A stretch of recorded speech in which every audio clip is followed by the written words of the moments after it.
قبل كنا في المغرب كنقولوا خليت. ارجع معك واحد جوج لقطات تثاروا الانتباه ديال المشاهد كذلك خلال المونديال، تكون اكيد رجعتي لهم.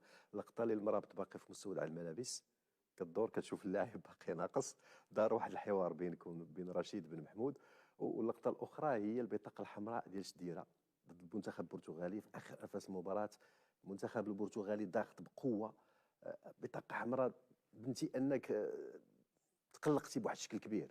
هي بالحق ماشي على وليد، ماشي على وليد، غير الخوف باسكو كتحس ملي وصلتي علين دوز وكتخاف من ديك لي بتي ديتاي جوستومون واحد حمراء. وحنا ديما حنا ليكيب ناسيونال كترى شي ديتاي اللي ديما كتكون ماشي لينا، كتجي بحال الريح قدامنا. وفي ديك الحمراء قلنا يمكن دابا غيدور الماتش وغندموا وغنقولوا ديك الحمراء بالحق الله ما حيبناش. وهادي ديال سفيان. ايوا اش غنقول لك، كنبقى في فيسير وانا خايف غير من الاربيت يبدا الماتش ونبداو ب 10 ويماركيو علينا.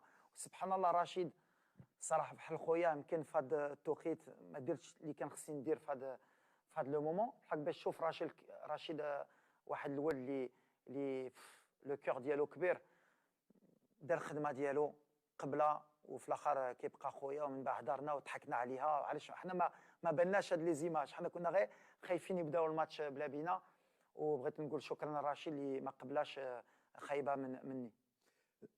نعم، وشنو اللي وقع بالضبط في هذيك اللقطه؟ عاود لينا شنو الحديث اللي دار والكواليس كذلك في داخل هذيك لا سفيان مشى يمكن كان في الفيستير، يمكن مشى يدير شي حاجه يمكن في لادوش ولا ما نعرف. وحنا دخلنا والاربيت كان غيصفر دخلنا حنا جبرنا 10 وكان غيصفر الاربيت ونبداو ب 10.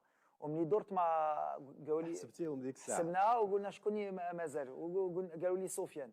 وهنا كنفتش كنغوت وقلت رشيد فين هو؟ قال لي يمكن الفيستير. وانا كنقول زرب تجيبو قبل ما يصفر غادي نبداو علاش كنت خايف نبداو ب 10 ويماركيو علينا ب 10 وترى شي حاجه وانتم من بعد غتذبحوني، غتقول هذه ماشي بروفيسيونيل.